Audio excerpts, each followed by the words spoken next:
हाँ, very good. देखिए हमारे पास प्रोडक्शन फंक्शन दिया हुआ है Q बराबर दिया हुआ है 12 माइनस क्या दिया हुआ है 1/L के ब्रैकेट में L प्लस के, ठीक दिया हुआ है हम लोगों को। और प्राइस ऑफ दिया हुआ है कितना हुआ है 1, ऑफ कैपिटल दिया हुआ है 4, ऑफ आउटपुट है 9, ठीक है। अब हमें निकालना है कि अधिकतम लाभ क्या है। तो पहले लाभ निकालने के लिए प्रॉफिट फंक्शन लाभ फलन पड़ेगा ना। लाभ फलन के प्रॉफिट को हम लोग पाई से डिनोट करते हैं। प्रॉफिट बराबर क्या होता है, कोई बताएगा? TR कुल लाभ बराबर क्या होता है, कुल आय माइनस कुल लागत। कुल आय में से अगर हम कुल घटा दें तो हमें लाभ पता चल जाएगा ना। तो ये बताइए कुल आय किसके बराबर होती है? टोटल रेवेन्यू जो होती है वो किसके बराबर होती है? टोटल जो क्वांटिटी क्यू उत्पाद, क्यू में अगर प्राइस से गुणा कर देंगे तो हमें टोटल रेवेन्यू पता चल जाएगा ना। तो टोटल रेवेन्यू कैसे निकलेगा, P इंटू क्यू कैसे निकलेगी। अब हमारे पास देखो कितनी दी हुई है, कीमत दी हुई है, श्रम और पूंजी की कीमत दी हुई है। यानी उत्पादन में दो ही साधन यूज हो रहे हैं, श्रम। तो ये बताइए लेबर को हम लोग क्या देते हैं, दूरी देते हैं। तो ये लेबर की कॉस्ट आ गई माइनस, रेंटल को क्या देते हैं, रेंटल कॉस्ट, तो आर के डब्ल्यू माइनस साइन लगा है ना, तो माइनस माइनस माइनस यहाँ माइनस आर, यानी ये टोटल कॉस्ट और ये टोटल रेवेन्यू। इतनी बात समझ में आया को। तो P into Q minus WL R के, ये प्रॉफिट को बोल। अब इस में हम लोग ये सारी वैल्यूज रख, क्यू के जगह पे क्या रखोगे, ये पूरी वैल्यू। क्यू क्या है 12 माइनस, इसको सॉल्व करोगे, जरा सॉल्व करो इसको। L प्लस के बटे L के क्या हो जाएगा, L L इसमें कैंसिल हो जाएगा तो 1/K बचेगा, 1/K। अब फिर प्लस प्लस यहाँ माइनस से तोड़ोगे तो यहाँ भी माइनस आ जाएगा, फिर K/K क्या हो जाएगा, K कैंसिल हो जाएगा, 1/L, ठीक है। माइनस ये ब्रैकेट क्लोज कर दो, फिर माइनस WL माइनस RK। यहाँ तक क्लियर है? क्यों भाई, यहाँ तक समझ में आया सभी को? बताओ। जी सर। हाँ, यहाँ तक सभी को क्लियर, सभी लोग रिस्पॉन्स। तो अब ये देखिए, अब लाभ फलन आ गया, लाभ फलन। अब लाभ अधिकतम कहाँ होता है बेटा, हम लोग इकोनॉमिक्स में पढ़ते हैं लाभ अधिकतम कहाँ होता है, जहां पर लाभ अधिकतम करने की जो शर्त है वो फुलफिल हो। लाभ अधिकतम करने की शर्त क्या है, अब लिखो यहीं पे नीचे कि for the profit maximization, for the profit maximization, यानी लाभ अधिकतम करने के लिए, अधिकतम लाभ अधिकतम कर शर्त क्या है, शर्त है प्रथम अवकलज जीरो। शर्त क्या है, प्रथम अवकलन जीरो होना चाहिए, प्रथम जीरो होना चाहिए, शून्य होना चाहिए, ठीक है। लाभ अधिकतम करने की शर्त क्या है, प्रथम अवकलन जीरो होना चाहिए, प्रथम अवकलन जो है शून्य होना चाहिए। कौन सा प्रथम अवकलन, अब ये प्रॉफिट है। अब हमें हमारे दो साधन है लेबर और कैपिटल, तो प्रॉफिट के प्रॉफिट फलन को एक बार हमें लेबर के रिस्पेक्ट में अवकलन करना है, फिर उसको जीरो रखना है, और एक बार प्रॉफिट फंक्शन को हमें कैपिटल के रिस्पेक्ट में अवकलन करना है, फिर जीरो रखना है। ये करके हमें लेबर और कैपिटल की वैल्यू पता चल जाएगी। और फिर वो जो लेबर और कैपिटल की वैल्यू पता चलेगी ना, उसको प्रॉफिट फंक्शन में रख दो, प्रॉफिट का मान पता चल जाएगा। क्योंकि डब्ल्यू और आर की तो वैल्यू दी हुई है। प्राइस ऑफ लेबर क्या है? 1। प्राइस ऑफ कैपिटल क्या है? 4। तो चलिए, और पी वाला ये 9 दिया हुआ है, तो हमें क्या चाहिए वैल्यू? के और एल की वैल्यू चाहिए। तो के और एल की वैल्यू कहां से मिलेगी? यहां से मिलेगी। इसको करेंगे तो के की वैल्यू मिलेगी, इसको करेंगे तो एल की वैल्यू। जल्दी से करिए, सब लोग प्रयास करिए। तो सबसे पहले क्या करें? D pi by D L, यानी लेबर के रिस्पेक्ट में अवकलन करना है हमें सबसे पहले। तो ये बताइए, लेबर के रिस्पेक्ट में अवकलन करना है तो कैसे करेंगे? तो आगे बढ़िए। पहली बात तो प्रॉफिट फंक्शन लिखिए। प्रॉफिट पी बराबर क्या था बेटा? पी बराबर 9 था। ठीक है, ब्रैकेट में 12 minus 1/k minus 1/l, bracket close. W की वैल्यू क्या है? प्राइस ऑफ लेबर क्या था? 1 था। तो डब्ल्यू एल तो 1l यानी L, minus price of capital क्या था? 4, तो 4k हो जाएगा। ठीक है, अब आगे बढ़िए। 12 नवैया क्या होता है? क्यों भाई? 12 नवैया 108। ठीक है, 12 नवैया 108। 9 एकम 9, माइनस 9/k माइनस 9/l। ठीक है, माइनस एल माइनस 4k। ठीक है, यहां तक सभी को क्लियर है ना? अब D pi by D L. अब जहां लेबर है अवकलन करना है, जहां पे कैपिटल है उसका अवकलन नहीं करना है। तो जल्दी जल्दी, लेबर कहाँ है? ये अवकलन कांस्टेंट टर्म है, इसका अवकलन 0। यहाँ कैपिटल है, इसका भी अवकलन 0। लेबर जहां है उसी का अवकलन करना है। तो ये बताइए, -9 को हटा दीजिए, तो यहाँ पे 1/l होगा।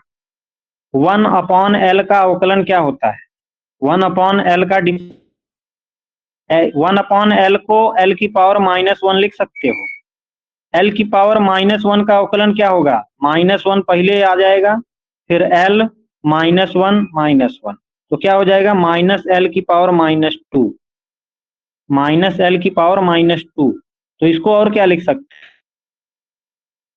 -l की पावर -1 की -1/l² लिख सकते हैं इसको।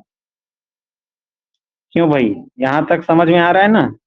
इसका अवकलन क्या हो गया? 1/l का अवकलन क्या होता है? -1/l²।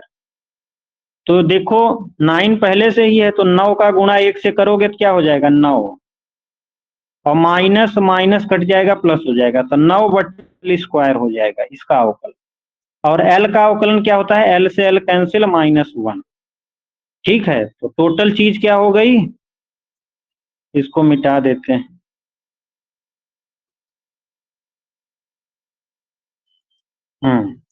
तो अब देखिए क्या आ गया? 9/l² -1। अब इसके बराबर 0 कर। तो ये बताओ, 9/l² बराबर 1, -1 को उधर भेजोगे 1 हो जाएगा। l² बराबर क्या हो जाएगा? 9। तो l बराबर 3। लेबर की वैल्यू कितनी? 3। समझ में आया कि नहीं भाई? लेबर की वैल्यू कितनी आ गई? l बराबर क्या आ गया? 3। वैल्यू निकालनी। ये चीज तो सभी को क्लियर हो गई होगी। बताइए भाई, लेबर वाला समझ में आया? हाँ बेटा, लेबर वाला क्लियर है?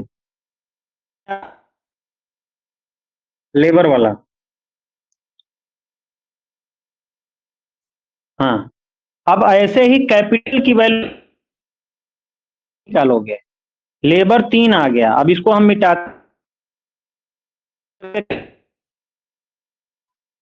कैपिटल का अवकलन करना है, और फिर उसको भी 0 रखना है।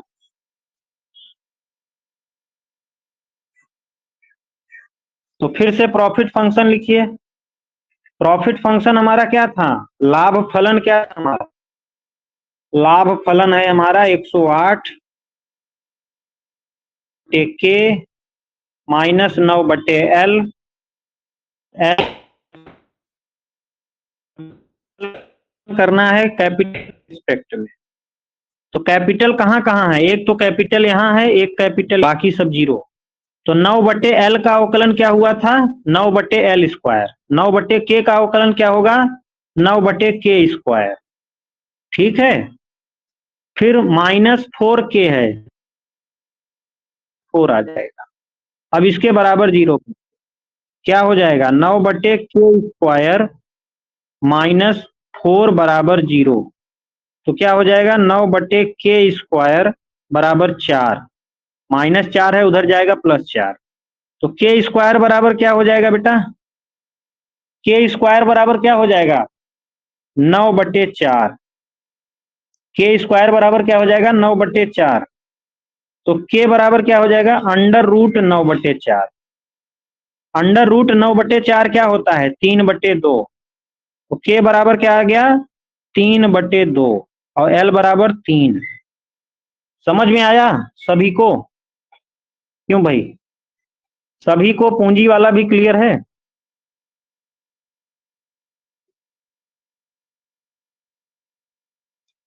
सब लोग बताइए जल्दी जल्दी। काजोल समझ में आ रहा है, प्राप्ति, हाँ गुड। अब ये जो K और L की वैल्यू आई है ना, इसको प्रॉफिट दो, क्योंकि क्या पूछ रहा है, तम तो लाभ K वैल्यू इसमें रख दो, पता चल कितना होगा। तो जल्दी से रख दो भाई, 3/2 इसमें रखना है और इसको L की जगह पे 3। तो जरा नीचे वाला मिटाते हैं।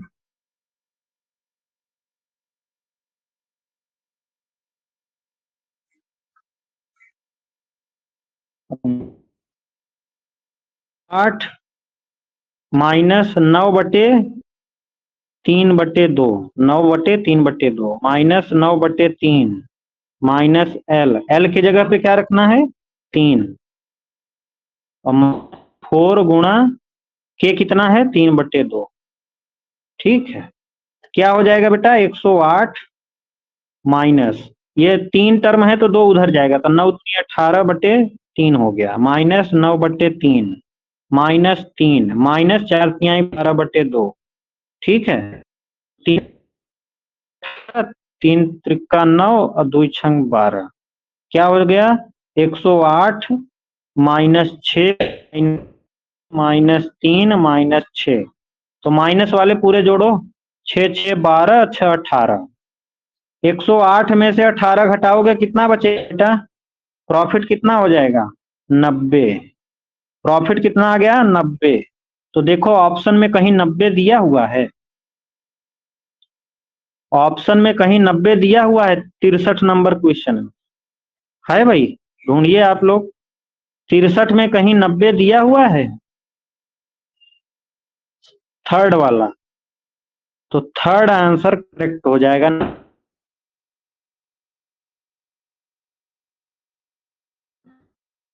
हाँ भाई, सभी को ये क्वेश्चन क्लियर है, कोई डाउट।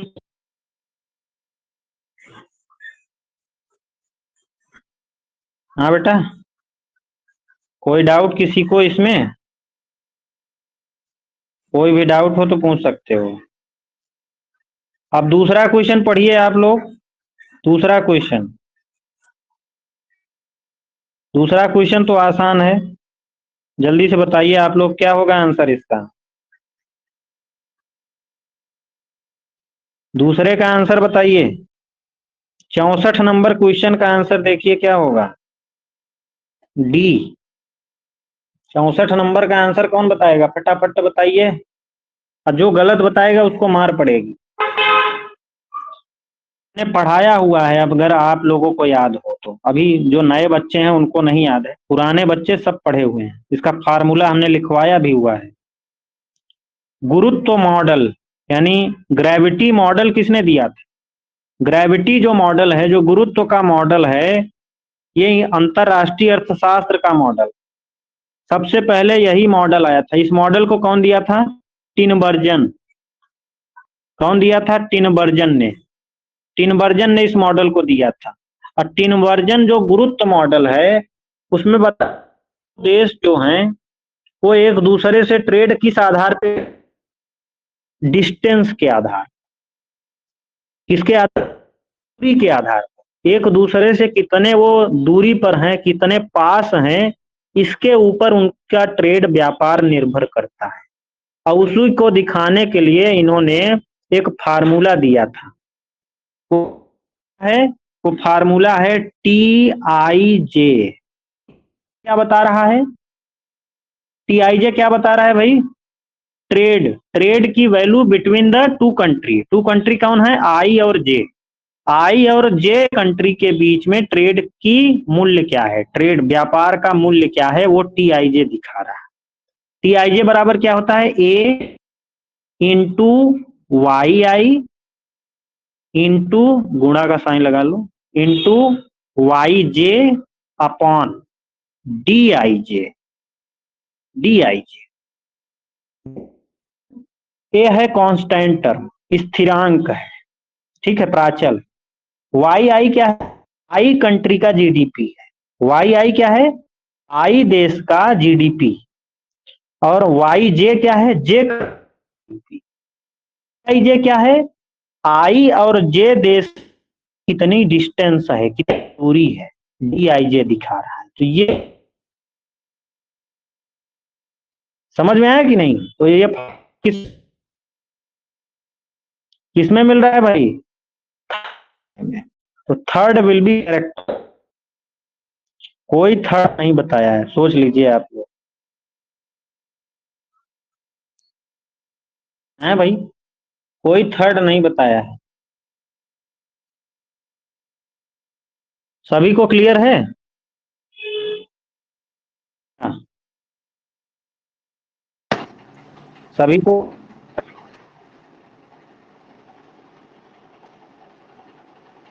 सर हाँ बेटा। सर ऑप्शन थर्ड और फोर्थ तो सेम है।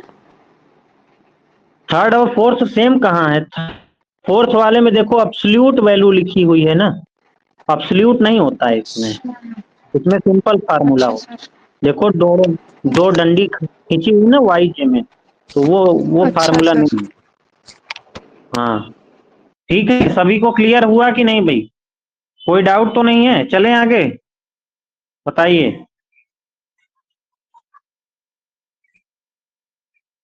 अब 65 नंबर क्वेश्चन आप लोग पढ़िए। 65 नंबर इंडियन इकोनॉमी का क्वेश्चन है। इंडियन इकोनॉमी क्वेश्चन अभी हम इसके डेटा नहीं देखे हैं, तो अभी इसको इग्नोर करेंगे। 65 की जगह पे आप 66 देखेंगे। 66 नंबर क्वेश्चन देखिए, इंटरेस्टिंग क्वेश्चन है 66 नंबर। और 66 नंबर में दो आंसर है, एक आंसर नहीं है। अब वही है, कैंसिल हो गया एग्जाम, नहीं तो इसकी आंसर की आती। 66 नंबर क्वेश्चन में कह रहा है regression through origin model. Regression through origin which of these statement is not true. यानी आरंभ के लिए निम्नलिखित में से असत्य कथन बताइए। असत्य कथन, तो असत्य कथन आप लोग बताइए जल्दी जल्दी, कौन सा सही होगा इसमें? पहली बात तो ये आप लोग जानिए कि रिग्रेशन थ्रू ओरिजिन होता क्या है। अभी जो रिग्रेशन मॉडल पढ़े थे उसमें इंटरसेप्ट टर्म होता था। जानते हो किसको बोलते हैं? इसको। रिग्रेशन विदाउट ओरिजिन क्या होता है? विद इंटरसेप्ट वाला। इसको बोलते हैं रिग्रेशन थ्रू ओरिजिन, आरंभ से प्रतिगमन। और ये वाई एक्सिस से जो जाता है इसको रिग्रेशन थ्रू ओरिजिन नहीं बोलते, इसको रिग्रेशन विद टर्म बोलते हैं, अंतःखंड के साथ प्रतिगमन। अब इसका इकोनॉमिक रिलेवेंस है। ये अगर इसको माने, ओरिजिन में कुजनेट का जो उपभोग फलन था वो रिग्रेशन थ्रू ओरिजिन ही तो था। कुजनेट ने जो उपभोग फलन दिया कैसा दिया था? प्रोपोर्शनल, आनुपातिक उपभोग फलन दिया था। जो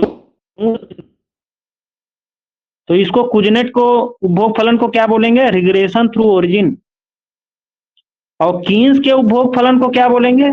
रिग्रेशन विद इंटरसेप्ट वाला है, क्योंकि उसमें इंटरसेप्ट टर्म होता था। इंटरसेप्ट टर्म मतलब ऑटोनॉमस उपभोग कुजनेट वाले में नहीं था। समझ में आ रहा है कि नहीं भाई? बता।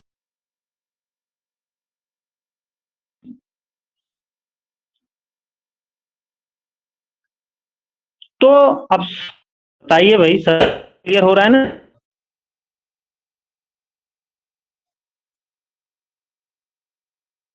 आवाज नहीं आ रही क्या मेरी?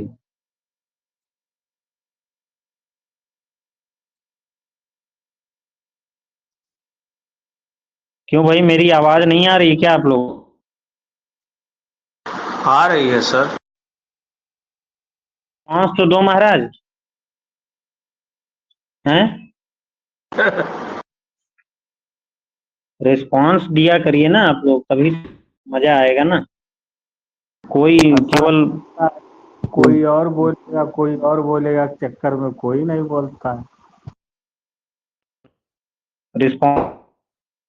चलिए आगे बढ़ते हैं। पहला, इसका निष्कर्ष करवा देते हैं आप लोग। जो रिग्रेशन थ्रू ओरिजिन, जो रिग्रेशन जाता की कुछ विशेषताएं होती, वहीं से क्वेश्चन आया हुआ है। रिग्रेशन थ्रू ओरिजिन की कुछ क्या होती है भाई? रिग्रेशन थ्रू ओरिजिन पहली विशेषता यह होती है कि समेशन यू आई या फिर summation E I, U I cap या summation E I does not equal to zero. Regression through origin आरंभ से प्रतिगमन की पहली विशेषता क्या होती है कि समेशन यू आई कैप या फिर समेशन ई आई, यानी जो त्रुटि पदों का जो योग होता है की जरूरत नहीं होती, यानी जरूरी नहीं है कि शून्य हो वो। Does not equal to zero, तो पहला वाला तो सही है, लेकिन वो क्वेश्चन क्या पूछ रहा है? नॉट ट्रू वाला। पहला तो वाला तो सही है। दूसरी विशेषता क्या होती है भाई? दूसरी विशेषता ये, रिग्रेशन थ्रू ओरिजिन में हम परंपरागत आर स्क्वायर का यूज, अभी तक हम लोग जो आप लोगों को पढ़ाए थे परंपरागत आर स्क्वायर, लेकिन जो रिग्रेशन थ्रू ओरिजिन होता है उसमें परंपरागत आर नहीं होता। रिग्रेशन थ्रू ओरिजिन में रॉ आर स्क्वायर का यूज होता है। Raw R square, raw R square का यूज होता है, ठीक है ना? परिकल्पित आर स्क्वायर का यूज होता है, ठीक है? रॉ को हिंदी में बोलते हैं परिकल्पित आर स्क्वायर। इस आर स्क्वायर की वैल्यू क्या होती है? जीरो बीच में होती है, जीरो से एक के बीच में स्क्वायर की वैल्यू होती है।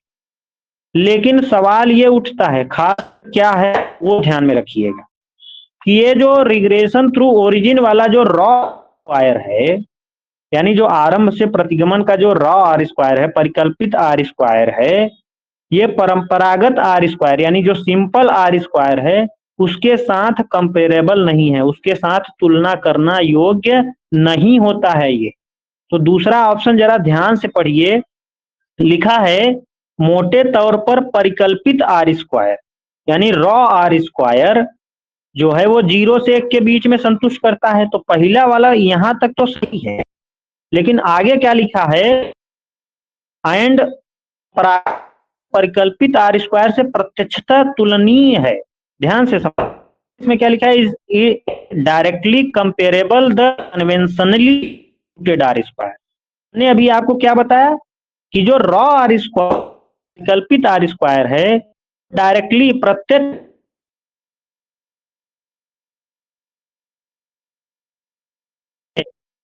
कंपेरेबल नहीं होता।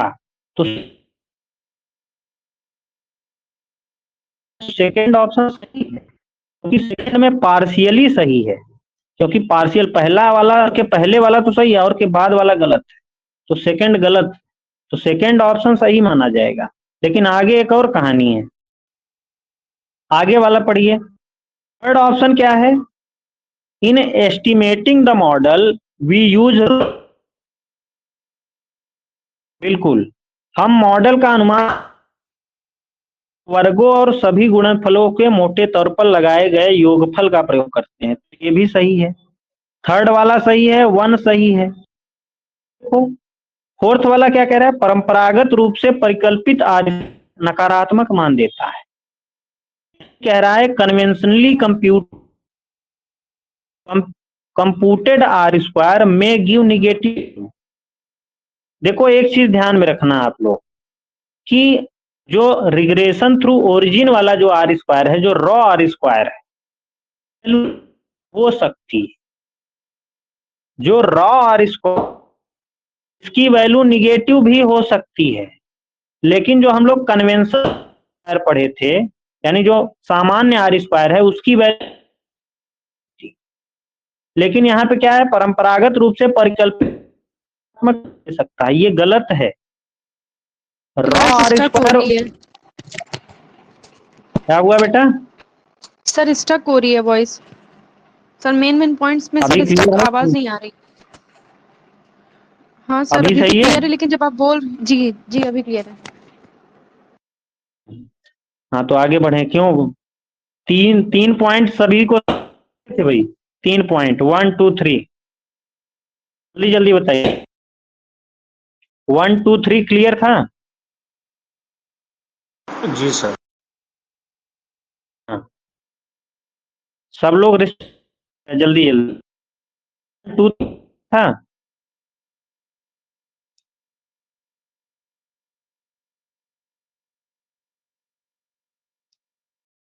चलिए तो फोर्थ वाला देखिए क्या हो गया। अभी भी आवाज क्लियर नहीं आ रही है क्या आप लोग? क्यों भाई? क्लियर है सर। इसको आवाज क्लियर नहीं है वो रीज्वाइन कर लें, रीज्वाइन, ठीक है? नहीं तो रिकॉर्डिंग देखिएगा। हाँ बढ़ते हैं। फोर्थ ऑप्शन कह रहा है conventionally computed R square negative value, यानी जो परंपरागत रूप से जो आर स्क्वायर है वो नकारात्मक हो सकता है। ऐसा नहीं है, परंपरागत जो आर स्क्वायर है उसका मान कभी निगेटिव नहीं हो सकता, हमेशा धनात्मक होता है। जबकि जो रॉ आर स्क्वायर है ना, इसकी वैल्यू नकारात्मक हो सकती है, लेकिन फोर्थ की बात कर रहा है। तो चौथा वाला भी गलत है और दूसरा वाला भी गलत है। तो इसमें 2 आंसर हैं, दूसरा और चौथा। रखिएगा आप लोग इसको, इसमें 2 आंसर हैं, दूसरा और चौथा। क्लियर है? क्यों भाई आगे? जी सर। 67 क्वेश्चन देखिए, 67 क्वेश्चन आप लोग पढ़ के आंसर। 67 तो पढ़ा हुआ है, आसान। बी है आंसर सर।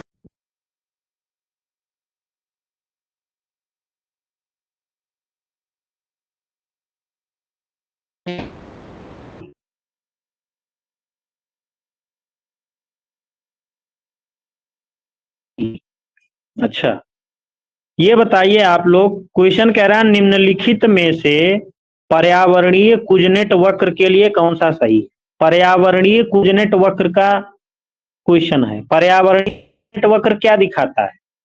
जीएनपी यानी प्रति व्यक्ति जीएनपी और प्रदूषण में संबंध को, लेकिन पर्यावरणीय जो कुजनेट वक्र होता है वो इन्वर्टेड शेप होता है, यू आकार का, उल्टा यू से बनता है, ऐसे बनता है ना, तो ऐसा ही होता है। तो ये वक्र क्या कहता है? ये वक्र कहता है कि जब प्रति व्यक्ति कल घरेलू होती है तो एक बिंदु तक प्रदूषण होती है, परंतु उसके बाद उसमें कमी होने लगती है। तो जरा सा डायग्राम देखना, जैसे जैसे प्रति व्यक्ति आय बढ़ती है तो प्रदूषण भी बढ़ता है, प्रदूषण बढ़, लेकिन प्रति व्यक्ति आय बढ़ने के साथ यहाँ पर प्रति व्यक्ति हम लोग यहाँ पे प्रदूषण लेते हैं, तो जैसे प्रति व्यक्ति जीडीपी वैसे प्रदूषण, लेकिन एक सीमा तक बढ़ेगा, लेकिन उसके बाद अगर प्रति व्यक्ति जीडीपी बढ़ती है तो प्रदूषण को कम होने लगता है, इसलिए उल्टा यू आ बनता है। तो इसका आंसर सेकेंड आंसर सही हो जाएगा। यानी पर कैपिटा जीएनपी इंक्रीजेज, देखो पर कैपिटा ये जीएनपी है, यहाँ पे पोल्यूशन ले रहे हैं, ठीक है, प्रदूषण, जीडीपी बढ़ रही है तो प्रदूषण भी बढ़ रहा है, लेकिन एक बिंदु तक। इसके बाद जीडीपी बढ़ने के साथ साथ प्रदूषण कम हो जाएगा। तो वही चीज लिखा हुआ है, the per capita increases point तक बढ़ेगा, ठीक है, एंड देन कम हो जाएगा। समझ में आया ना? क्यों भाई, बोलो रे। जी सर। रात सभी को पूजा समझ में आ रहा है बेटा? आवाज आवाज चली जा रही है प्रोफेसर जी। आ रही है, पानी होनी तो किसी की तरफ इस समय मेरे इधर गड़बड़ पानी हो रहा थोड़ा थोड़ा गिर रहा है सर। है, इसीलिए दिक्कत हो रही है। आज मौसम खराब है वैसे। देखो बात, बढ़िया मौसम चल रहा है ना? क्यों भाई, सर जी करने के लिए मौसम मौसम सही है, खराब नहीं है। बारिश आ रही, गर्मी अभी जा तो रही, धीरे धीरे बहुत बढ़िया लग रहा है। हाँ चलिए, 68 number, 68 number question, 68 number question में मैच द फॉलोइंग कह रहा है। 68 प्रयास, 68 नंबर का आंसर आइडिया, अर्थशास्त्र का आइडिया किसने दिया था भाई?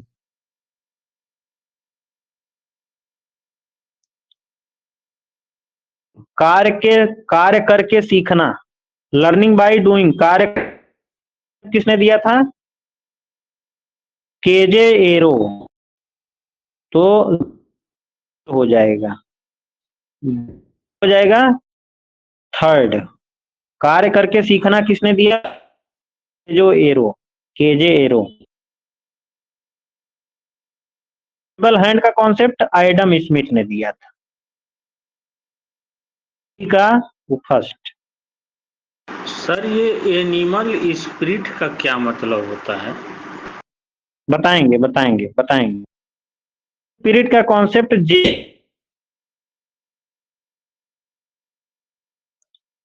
और भारत की, इंग्लिश जरूर पढ़ना आप लोग,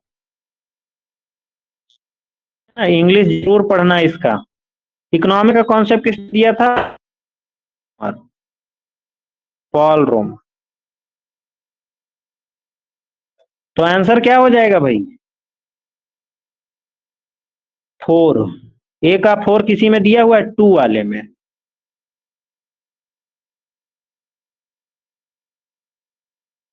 का 4 और बी का थर्ड और सी का 2 और डी का 1, ठीक है ना? एकदम करेक्ट है, second will be correct answer. बताएंगे बेटा जी, है ना? हाँ बेटा,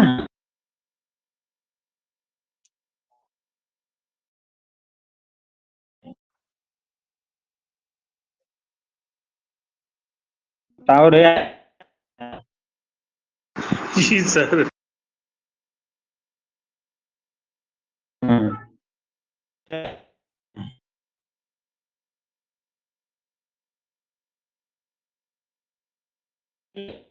आवाज में अगर ज्यादा दिक्कत हो रही है तो उसका सॉल्यूशन ढूंढा जाए भाई। बस नहीं, बस बोल रहे हैं, आप लोगों को सुनाई नहीं दे रहा है तो सुनाई दे रहा सर, लेकिन बहुत रुक रुक के। किस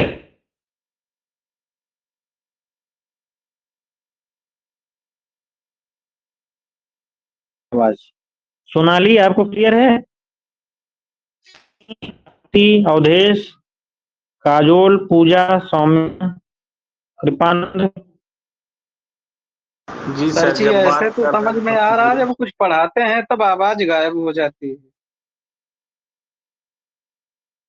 अच्छा, थोड़ा हमारी तरफ भी थोड़ा सा मौसम खराब है ना, लखनऊ में मौसम खराब है। चलिए थोड़ा है, कम से कम यार 10-12 क्वेश्चन है। 69 क्वेश्चन देखिए, बड़ा सा क्वेश्चन, 69 क्वेश्चन कह रहा है, यूनियन बजट का क्वेश्चन है, 2023-24 के बजट के अनुसार लगाना है राजस्व हिस्सेदारी में किसकी कौन सी कितना शेयर है, राजस्व हिस्सेदारी according to union budget following components on the basis of their revenue, यानी कुल राजस्व में इन सबका योगदान पर। ये बताइए गैर कुल राजस्व में गैर कर आय का कितना स्रोत है, non tax revenue, non tax revenue का कितना,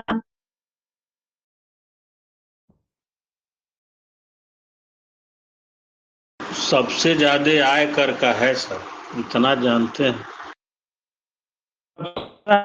बिल्कुल सही जानते हैं आप, सबसे ज्यादा आय कर है 15%, और आय कर के निगम कर का भी हिस्सा 15% ही है। ठीक है, उत्पादन शुल्क का कितना है, कस्टम ड्यूटी का है 4%, कस्टम ड्यूटी कितना है।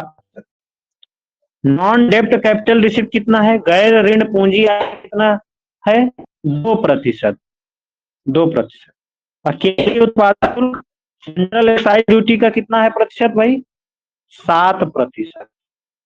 तो जल्दी से क्रोनोलॉजी बना लीजिए, सबसे पहले कौन, आयकर यानी डी, डी कहाँ पे है पहला, 2 ऑप्शन में है, पहले वाले में और 3, तो डी के बाद कौन सा है, 15 के बाद क्या आएगा 7, यानी डी ई, फिर 6 D E A, D E A D A, देखो 3 3 दोनों में मिल रहा है, डी ई ए उसकी ई ए सी, डी ई ए सी, यानी फर्स्ट। देखो चौथा वाले में अंतर पता चला, अगर किसी को 3 ही पता है, समझ में आया, क्यों भाई, क्लियर है। बहुत हाँ खतरनाक बेटा, तरीके से पूछते हैं, सब कुछ पढ़ना पड़ेगा सर जी। हाँ क्योंकि देखो है ना, सबसे बड़ा ये है, हम लोगों की जनसंख्या भी तो बहुत, सबको नौकरी भी नहीं दे आप लोग। 10 साल पहले की कहानी कुछ और थी, अब भैया 2024 चल रहा है, सबके पास मोबाइल है, सबके पास बुक है, खेत में बैठ करके पढ़ सकता है, तो भैया इसलिए इसका आंसर क्या,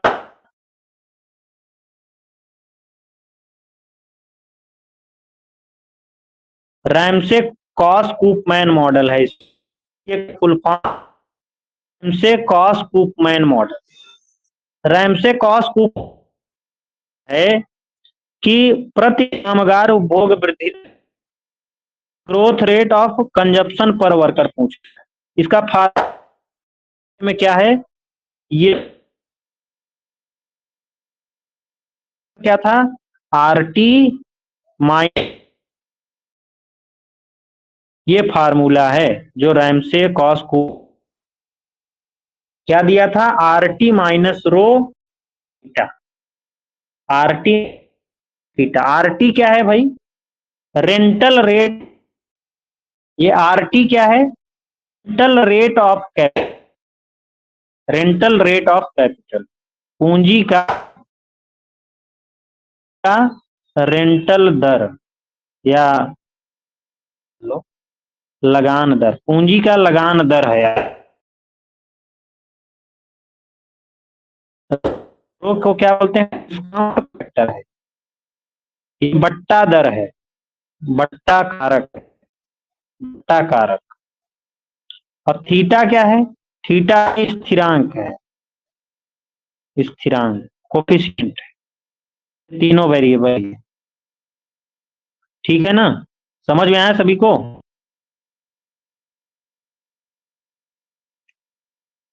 अब 71 ना कुछ हम टॉप पूछ रहा है, मुक्त अर्थ के अंतर्गत मुद्रा नीति के संदर्भ में ट्रिलिमा से अवधारणा समाविष्ट। ट्रिलिमा पढ़े हो ना? क्यों भाई? पॉसिबल सर 70 का तीसरा आंसर सही है। क्या कह रहे 70 हैं? का तीसरा सही है सर। हाँ, 70 का तीसरा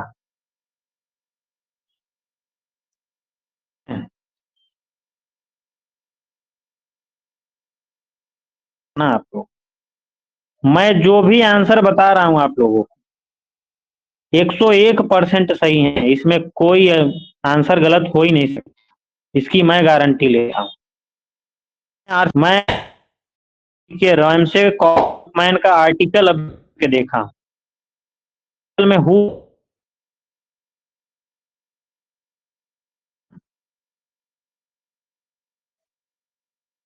तो आप लोग को चीजें गलत बताई जा रही हैं तो यूट्यूब पे बढ़ मेरा, ठीक है ना?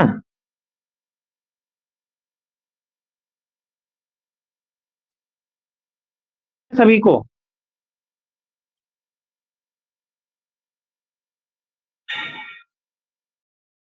क्या हुआ? क्या हुआ बेटा शालिनी, क्या समस्या आ रही है? चलिए अच्छा, आज यहीं तक करते हैं, बाकी का कल क्लास लेंगे, ठीक है? कल से टॉपिक पढ़ाया जाएगा, वीकेंड पे करेंगे, इसको सॉल्व करेंगे, ठीक है? नहीं तो काफी, अब कल से पब्लिक फाइनेंस स्टार्ट, तो चलिए कल मिलते हैं आप लोग, ठीक है?